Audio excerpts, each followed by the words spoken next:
कभी कभी बड़ी जंगों के अंदर ऐसा होता है कि जो सुपर पावर्स होती हैं, आलमी ताकतें जो होती हैं, वो फीलर फेंकती हैं मूड चेक करने के लिए, रिएक्शन चेक करने के लिए फीलर फेंक रही होती हैं कि सामने वाली जो फोर्स है वो किस तरीके से रिएक्ट करती है, ये देखने के लिए।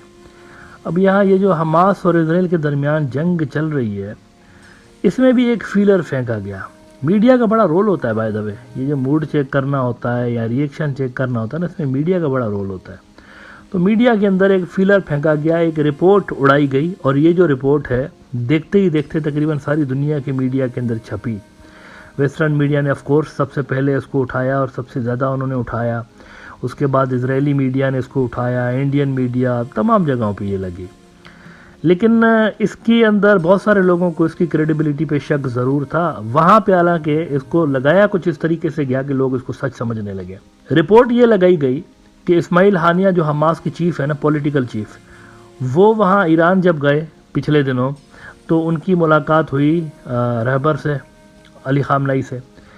तो वो कहते हैं कि सुप्रीम लीडर ने इनको कहा, ईरान के सुप्रीम लीडर ने, कि ये जो आपने कार्रवाई की है 7 अक्टूबर वाली, तो हमको बता के थोड़ी की आपने, ये तो आपने खुद ही कर दी। तो अब आप हमसे ज़्यादा उम्मीद मत रखिएगा, हम जो है ना पॉलिटिकल, डिप्लोमेटिक, मोरल सपोर्ट देंगे, मिलिटरली आपके लिए डायरेक्टली हम वहाँ पर नहीं कूदेंगे जंग के अंदर। ये उन्होंने उनको कहा हमास वालों को। ये खबर सारी दुनिया की मीडिया में, मिसाल के तौर पर आपको मैं इजरायली मीडिया दिखाता हूँ रेफरेंस के तौर पर। अच्छा, एज सेड ये सारी दुनिया के अंदर लगी है, लेकिन यरूशलेम पोस्ट आपको दिखाता हूँ। इन्होंने लिखा कि Iran ayatollah tells Hamas Haniyeh Iran will not join war, was not warned of October 7th plot. हमें नहीं बताया तो इसलिए हम आपको सिर्फ मोरल डिप्लोमेटिक सपोर्ट ये देंगे। लेकिन हमास वालों ने कहा है, रिस्पॉन्ड किया है इस पर उन्होंने, कि ये तो बिल्कुल ही बोगस और थर्ड क्लास किस्म की खबर है, इसका तो कोई बेस ही नहीं है, बोगस खबर है, झूठ है सारा का सारा, ऐसा कुछ हुआ ही नहीं। अल अरेबिया रिपोर्ट कर रहा है कि Hamas denies report खामनई said Iran wouldn't fight Israel on it's behalf. उन्होंने कहा ये झूठ है, मतलब ये फीलर फेंका गया रिएक्शन चेक करने के लिए कि एक्सेस ऑफ रेजिस्टेंस जो है वो शेक हुआ है या नहीं हुआ है। मतलब एक बड़ा इवेंट हुआ है ना, इंसिडेंट हुआ है, तो एक एक्सेस ऑफ रेजिस्टेंस बना हुआ ईरान का, उसके अंदर मुख्तलिफ तंजीमें, हमास भी उसके अंदर है, हिजबुल्ला भी उसके अंदर है, हौथी भी उसके अंदर है, अल नुजाबा जो इराक वाली वो भी उसके अंदर है। तो एक एक्सेस ऑफ रेजिस्टेंस है, ये सारे मिलके जो है वो एक दूसरे के साथ शेयर करते हैं इंटरेस्ट। अच्छा, एक मिसकंसेप्शन ये है कि ये सारे के सारे जो है हिजबुल्ला, हमास और ये सब ईरान कंट्रोल करता है डायरेक्टली, ऐसा नहीं है। ईरान का डायरेक्ट इन्फ्लुएंस उस तरह से नहीं है, यानी ईरान इनको सपोर्ट ज़रूर करता है, लेकिन इनके हर मामले पे ईरान का कंट्रोल नहीं होता। एक्सेस ऑफ रेजिस्टेंस का मतलब ये थोड़ी है कि ईरान की प्रॉक्सीज हैं और ईरान जो बोलता है ये ऐसे ही करते हैं, ऐसा नहीं है। ये कोऑर्डिनेट ज़रूर करते हैं, इनके इंटरेस्ट एक जैसे हैं, क्योंकि दोस्त दुश्मन इनके एक जैसे हैं, तो इसीलिए ये कोऑर्डिनेट ज़रूर करते हैं आपस में, लेकिन इंडिविजुअल एंटिटीज़ हैं ये। अगर आप इनका स्ट्रक्चर देखें तो ईरान का डायरेक्ट इन्फ्लुएंस उनके ऊपर इस तरह से नहीं है। ये जो हमला हुआ 8-7 अक्टूबर का, तो उसमें ईरान ऑन बोर्ड था नहीं था, डजेंट मैटर, क्योंकि एक्सेस और रेजिस्टेंस जो है इस तरह से काम नहीं करता। ईरानी खुद कहते रहते हैं कि हमारा डायरेक्ट इन्फ्लुएंस नहीं है इनके ऊपर, लेकिन हम इनकी रेजिस्टेंस को सपोर्ट करते हैं। अच्छा, ये उन्होंने बोल दिया हमास वालों ने। इधर से आप देखें, अल कुद्स फोर्स जो है ईरान की, अल कुद्स वालों का जो टॉप का लीडर है, चीफ जो उनका है, उसका स्टेटमेंट आया है, और उन्होंने जो बात की है वो मेरे ख्याल से इस रिपोर्ट को, ये जो छापी गई पिछले दिनों, उसको डिफ्यूज़ करने के लिए इनफ है। वो कहते हैं, and I quote Al Arabiya, कि Iran will do whatever it takes to help Hamas in war with Israel, यानी जो मदद चाहिए होगी वो हम आपको देंगे। अब इनके अल्फाज देखिए, अब ये चूंकि सेंसिटिव न्यूज़ है तो इसलिए रेफरेंस में ज़रूर कोट कर रहा होता हूँ, अल अरेबिया को ही मैं कोट करता हूँ। ये ईरान के अल कुद्स फोर्स का जो चीफ है ना, उनके अल्फाज सुनिए। हमास को कहते हैं कि your brothers in the resistance axis stand united with you and will not allow the enemy to reach its dirty goals in Gaza and Palestine. वो कहते हैं आपके साथ हैं, आपके सारे भाई आपके साथ हैं, एक्सेस ऑफ रेजिस्टेंस पूरा का पूरा आपके साथ है, तो वो जो करना चाहते हैं वो उनको करने नहीं देंगे फ़लस्तीन के अंदर। ये डायरेक्टली वहाँ से मैसेज आ गया। और राइटर्स ने भी इसी खबर को लगाया कि ईरान से कानी says the resistance front stage United with Hamas. वो जो फीलर फेंका गया था ना कि देखते हैं कि एक्सिस ऑफ रेजिस्टेंस शेक हुआ या नहीं हुआ, तो वो शेक नहीं हुआ। तो उसके अंदर आपको वही स्ट्रेंथ नज़र आ रही है। प्रोबेबली ये एक चेक करने के लिए स्टोरी लगाई गई थी, लेकिन उसका कोई असर पड़ा नहीं इतना। अच्छा, आखिर में थोड़ी सी बात कर दें इंडिया के ऊपर। इंडिया के जो जर्नलिस्ट हैं, काफ़ी अच्छे जर्नलिस्ट हैं, इनको भी मैं पढ़ता रहता हूँ, लेकिन मेरे ख्याल से कुछ कुछ जर्नलिस्ट ऐसे भी हैं इंडिया के जिनको पढ़कर मुझे लगता है कि मिडल ईस्ट को अगर सबसे कम तरीके से किसी फोर्स ने समझा है, मेजर फोर्स ने, तो वो मेरे ख्याल से इंडिया है। सबसे कम इंडिया समझता है मिडल ईस्ट को। इसकी वजह से इंडिया को दोष भी नहीं दिया जा सकता, उनकी हमेशा से ही कट ऑफ रहे हैं वो इस रीजन से स्ट्रेटेजिक मामलात में। पाकिस्तान इन्वॉल्व रहा है शुरुआती तौर पर, लेकिन सबसे बेहतर तरीके से इस रीजन को अगर कोई समझता है, अमेरिकन समझते हैं।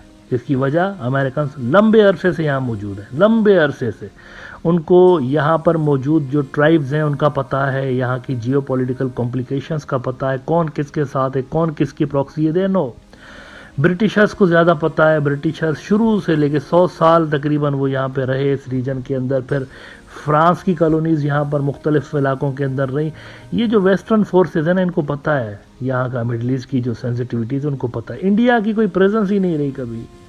जुम्मा 8 दिन हुए उनको यहाँ पे आए हुए, और वो भी इनके जो मेहनत मजदूरी करने वाले लोग वहाँ पर काम करने जाते हैं बेसिकली उनकी वजह से, वरना मिलिटरली या स्ट्रेटेजिकली इंडिया यहाँ पे कभी रेलेवेंट रहा ही नहीं है।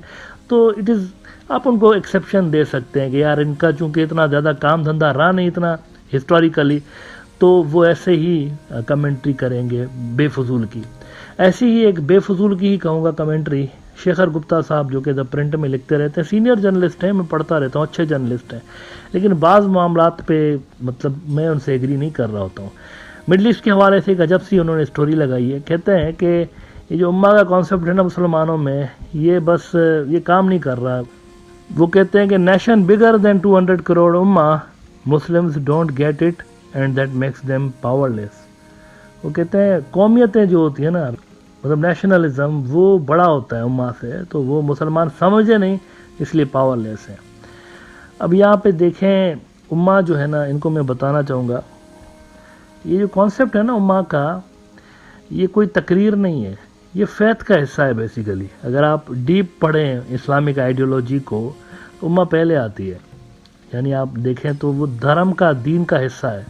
रसूलुल्लाह सल्लल्लाहु अलैहि वसल्लम की जो अहादीस हैं उसके अंदर आपको उम्मा का कॉन्सेप्ट वहाँ से मिलता है। यानी वो एक फाउंडेशन ऑफ फेथ जिसे कहते हैं, यानी कुरान शरीफ के अंदर जो लिखा हुआ है और जो हदीस में जो लिखा हुआ है वो इस्लाम के फाउंडेशन ऑफ फेथ है। उससे हट के कोई चीज़ हो ही नहीं सकती। बाकी चीज़ों पे आप बात कर सकते हैं, लेकिन ये दो चीज़ें ऐसी हैं इस्लामिक आइडियोलॉजी के अंदर कि जिस पे क्वेश्चन मार्क रेज भी नहीं कर सकते, कुछ मतलब इस पर बात ही नहीं हो सकती। ये ऐसी चीज़ें हैं, फुल स्टॉप, बस है तो है। तो उम्मा का कॉन्सेप्ट वहाँ पे है हदीसों के अंदर। और अगर ये चीज़ रियलिटी ना होती तो मॉडर्न डे में आपको एग्जांपल दे दूं, अफ़गानिस्तान है तो अफ़गानों का मुल्क, इसके अंदर कुछ उज़्बेक भी रहते हैं, कुछ ताजिक भी रहते हैं, ये सारा कुछ है। लेकिन जब इनके ऊपर हमला होता है और एक नॉन मुस्लिम फोर्स इनके ऊपर आके कब्ज़ा कर लेती है, तो फिर उसी अफ़गानिस्तान में आपको अरब नज़र आते हैं, मिस्र के। हालांकि मिस्रियों का क्या काम वहाँ पे अफ़गानों के साथ, उनका क्या काम, लेकिन वो नज़र आए। पहले कोल्ड वार के अंदर अरब भी नज़र आए वहाँ पे, दुनिया के डिफरेंट, चेचन भी नज़र आए वहाँ से, दुनिया के डिफरेंट हिस्सों से लोग हमें आते हुए नज़र आए यहाँ फाइट करने के लिए। तो ये क्या है, ये उम्मा का कॉन्सेप्ट है बेसिकली, जो कि इनको अट्रैक्ट कर रहा है। सीरिया के अंदर हमने देखा कि लड़ाइयाँ जो होती रही हैं, आपको नॉन अरब वहाँ पर मिलते हैं, तो वो बेसिकली उम्मा का कॉन्सेप्ट है, जो कि समझ रहे होते हैं कि उनके ऊपर मसला है तो हमारे ऊपर मसला है। ये उम्मा का कॉन्सेप्ट है असल में। इसी तरह एक्सेस ऑफ रेजिस्टेंस ईरान का जो देखते हैं आप, इसमें ईरानी फारसी हैं खुद, अरब नहीं है, अरब नहीं है ना ईरानी, लेकिन वहाँ उनकी जो एक्सेस ऑफ रेजिस्टेंस बनी हुई है वो अरबों के साथ बनी हुई है। तो वहाँ पर क्या आपको नज़र आता है, उम्मा का कॉन्सेप्ट नज़र आता है। तो ये चीज़ एग्जिस्ट करती है। इसको जो है ना थोड़ा सा मज़ीद मेरे ख्याल से डीप में थोड़ी सी रिसर्च करने की ज़रूरत है। जो मॉडर्न डे के कॉन्फ्लिक्ट्स हुए हैं उसको थोड़ा सा पढ़ने की ज़रूरत है।